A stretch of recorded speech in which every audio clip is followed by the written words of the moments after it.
Advocate D Suresh Kumar, അങ്ങേക്ക് ഇതിൽ എന്താണ് പറയാനുള്ള? പീഠത്തിൽ നിന്നും തുടങ്ങാൻ തോന്നുന്നു. പീഠം ഇപ്പോൾ ദേവസ്വത്തിന്റെ ഭാഗമായിട്ട് അല്ലെങ്കിൽ ശബരിമലയുടെ ഭാഗമാക്കി ആ രജിസ്റ്ററിൽ രേഖപ്പെടുത്തി കഴിഞ്ഞ പീഠമാണോ? അവിടെ പാകമല്ലാത്ത പീഠം തിരികെ കൊണ്ടുപോയി എന്നാണല്ലോ പറഞ്ഞത്. അതിനുശേഷം സഹോദരിയുടെ വീട്ടിൽ ഏൽപ്പിക്കുന്നു, എന്നിട്ട് കാണാനില്ല എന്ന് പറയുന്നു. എന്നിട്ട് സഹായി വാസുദേവൻ പറയുന്നു ആ പറഞ്ഞ തീയതികൾ തമ്മിൽ വ്യത്യാസമുണ്ടെന്ന്. ഇത് അയ്യപ്പ സംഗമത്തെ തകർക്കാൻ വേണ്ടി ഒരു ഗൂഢാലോചനയാണ് എന്നുള്ള ആരോപണമാണല്ലോ CPM ഉന്നയിക്കുന്നത്. പക്ഷേ ഇപ്പോൾ പുറത്തു വരുന്ന കാര്യങ്ങൾ വേറെയും ചിലതൊക്കെയാണ്. ഇപ്പോൾ അദ്ദേഹം പറഞ്ഞ, ഇപ്പോൾ ശ്രീ രാധാകൃഷ്ണൻ പറഞ്ഞ കാര്യങ്ങൾക്ക് കൂടി അങ്ങയുടെ മറുപടി വേണം. ആദ്യം ഈ പീഠത്തിൽ നിന്ന് തുടങ്ങാം. ഇതിപ്പോൾ തീരും.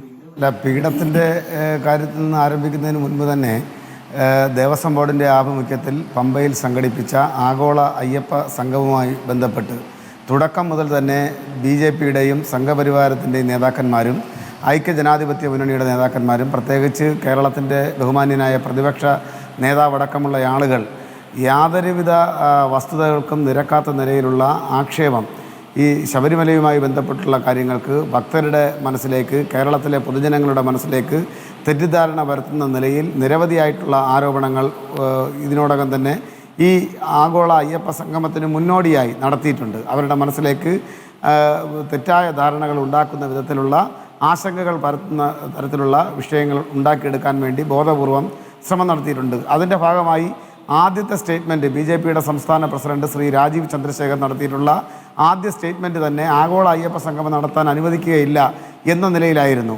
അത് പെട്ടെന്ന് ജനരോഷം തങ്ങൾക്കെതിരാകും, വിശ്വാസികളുടെ എതിർപ്പ് തങ്ങളുടെ മേൽക്കലേക്ക് വരും എന്ന് മനസ്സിലാക്കിക്കൊണ്ട് പിന്നീട് അതിൽ നിന്നും മലക്കം മറിയുന്ന യൂട്ടേൺ അടിക്കുന്ന കാഴ്ച നമ്മൾ കണ്ടു.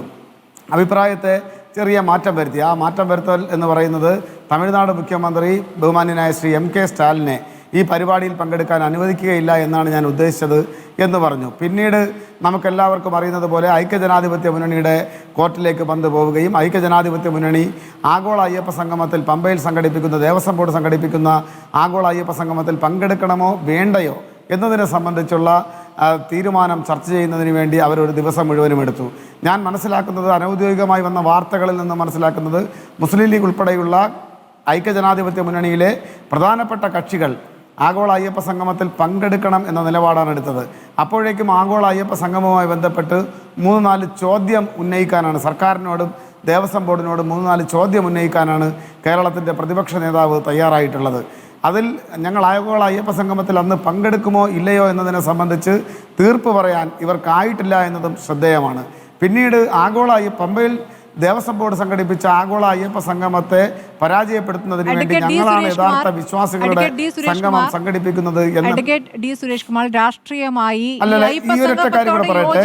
ആഗോള അയ്യപ്പ സംഗമം സംഘടിപ്പിക്കുന്നത് എന്ന പേരിൽ യോജിപ്പില്ല എന്ന് പറയുന്നതും ഒരു കോടതി സ്വമേധയാ എടുത്ത കേസ്, ആ കേസിൽ കോടതി നടത്തുന്ന പരിശോധനകൾ, അതുമായി ബന്ധപ്പെട്ട് ഉയർന്നു വന്നിരിക്കുന്ന ആരോപണങ്ങൾ, അതിലേക്കാണ് നമുക്ക് പോകേണ്ടത്. ഈ അയ്യപ്പ സംഗമത്തിന്റെ ശോഭ കെടുത്താൻ എന്ന് പറയുന്നവരെ അവിടെ നിർത്താം.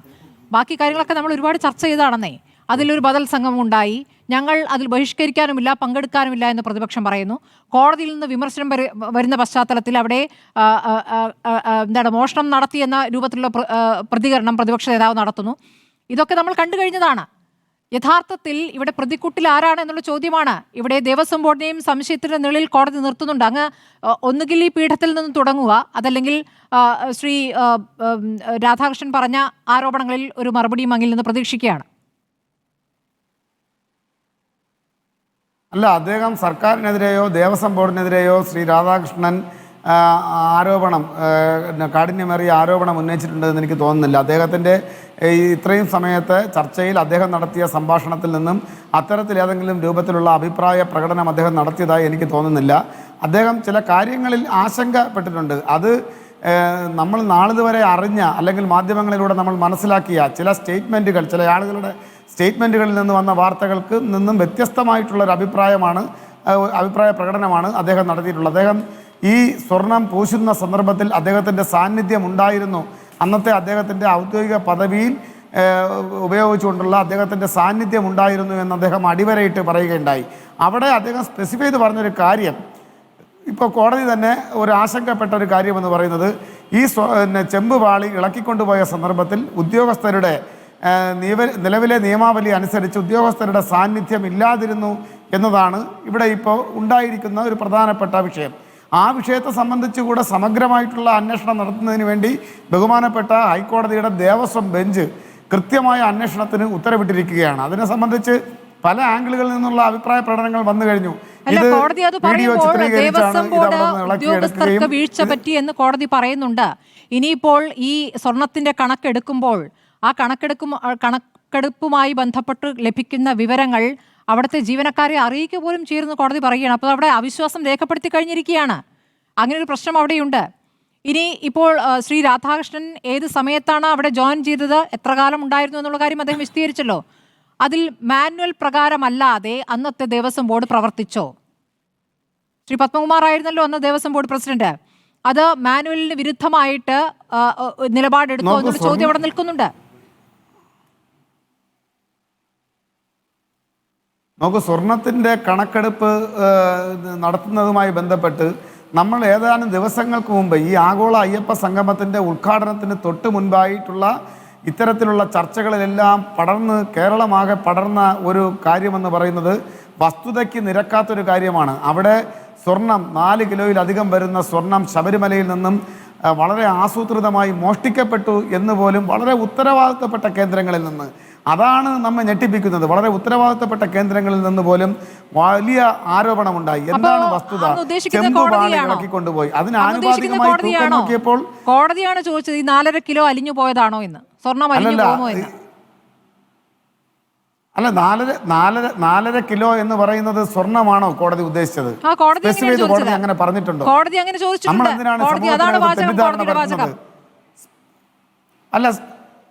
അല്ല, സ്പെസിഫൈ ചെയ്ത് സ്വർണ്ണമാണ് എന്ന് പറഞ്ഞിട്ടുണ്ടോ? 4.5 കിലോ കോടതി പറഞ്ഞു. സ്വർണം അലിഞ്ഞു പോകുമോ എന്നുള്ളതാണ് ചോദ്യം. അല്ല, അതിൽ ചേർത്തിരിക്കുന്ന ആ ചെമ്പിൽ ചേർത്തിരിക്കുന്ന ആനുപാതികമായി ചേർത്തിരിക്കുന്ന സ്വർണത്തിൽ കുറവ് വന്നിട്ടുണ്ടാകാം. അങ്ങനെയല്ലേ നമ്മൾ അനുമാനിക്കേണ്ടത്? മാധ്യമത്തിലെ സ്മൃതി ഉൾപ്പെടെയുള്ള ആളുകൾ, ഉത്തരവാദിത്തപ്പെട്ട രാഷ്ട്രീയ പ്രസ്ഥാനത്തിന്റെ ചെമ്പിൽ ചേർത്തിരിക്കുന്ന ആനുപാതിക സ്വർണം ഉൾപ്പെടെ എന്ന് ചിലപ്പോൾ കോടതി പറഞ്ഞിട്ടില്ല എങ്കിൽ പോലും അങ്ങനെയല്ലേ നമ്മൾ മനസ്സിലാക്കേണ്ടത്? വസ്തുത. നിങ്ങൾക്ക് അനുകൂലമാകുന്ന രീതിയിൽ മനസ്സിലാക്കൽ എങ്ങനെ സാധ്യമാകും? കോടതി സംശയമാണ് പ്രകടിപ്പിക്കുന്നത്. സ്വർണം എവിടെ പോയി എന്നാണ് കോടതി ചോദിക്കുന്നത്. അതുകൊണ്ടാണല്ലോ ഈ സ്വർണത്തിന്റെ കണക്കെടുപ്പ് നടത്തണമെന്ന് കോടതി പറയുന്നത്. അതിൽ ജീവനക്കാരുടെ സാന്നിധ്യം വേണ്ട എന്ന് പറയുന്നത്, അതിലൊരു വിരമിച്ച ജഡ്ജി മതി എന്ന് പറയുന്നത്. എന്തുകൊണ്ടാണ് അങ്ങനെ പറയുന്നത്? അവിശ്വാസം രേഖപ്പെടുത്തലാണ് അഡ്വക്കേറ്റ് ഡി സുരേഷ് കുമാർ. ഞാൻ ഈ കാര്യം ഒരിക്കലും സംസ്ഥാന ഗവൺമെൻറ്റിനോ ദേവസ്വം ബോർഡിനോ അനുകൂലമാക്കി മാറ്റി തീർക്കാൻ വേണ്ടി ഇരിക്കുന്നയാളാണ് അല്ല. കാരണം എന്താണെന്ന് വെച്ചാൽ അത്തരത്തിലൊരു പാതകവും ബഹുമാനപ്പെട്ട ദേവസ്വം ബോർഡും സംസ്ഥാന ഗവൺമെൻറ്റിൻ്റെ ഏതെങ്കിലും രൂപത്തിലുള്ള പ്രതിനിധികളോ ഇങ്ങനെയുള്ളൊരു കാര്യത്തിന് കൂട്ടുനിൽക്കുകയോ അത് കണ്ടില്ല എന്ന് നടിക്കുകയോ ചെയ്യുന്നവരല്ല എന്ന് ഉത്തമമായ ബോധ്യവും വിശ്വാസവുമുള്ള ആളാണ് ഞാൻ. പരിശോധിക്കാതെ അവിടെ അത് ഘടിപ്പിക്കുകയായിരുന്നു എന്നല്ലേ പറയുന്നത്? അത് വീഴ്ചയല്ലേ? അങ്ങനെ ചെയ്യാൻ പറ്റുമോ? മാത്രമല്ല ഇത് പുറത്തേക്ക് കൊണ്ടുപോകുമ്പോൾ എക്സിക്യൂട്ടീവ് ഓർഡർ ഇറക്കാൻ ദേവസ്വം ബോർഡ് പ്രസിഡന്റിന് അധികാരമില്ല. മാനുവൽ ചട്ടം ഒക്കെയാണ് അദ്ദേഹം ഇപ്പോൾ ചൂണ്ടിക്കാണിച്ചത്.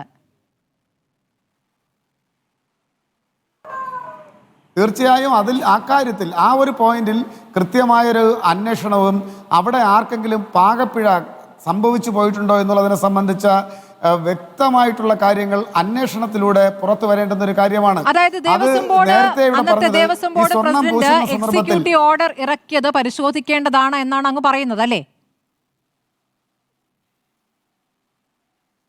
ഞാൻ ഏതെങ്കിലും ഒരു കാര്യത്തെ സംബന്ധിച്ച് സ്പെസിഫൈ ചെയ്ത് പറഞ്ഞതല്ല.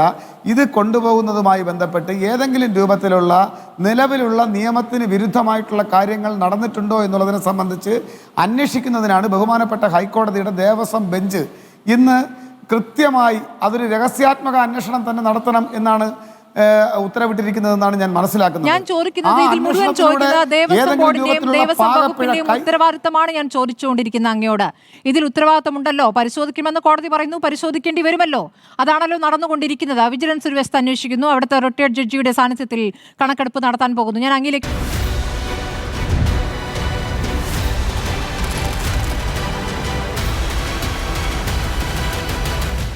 with Smriti Parathikkad.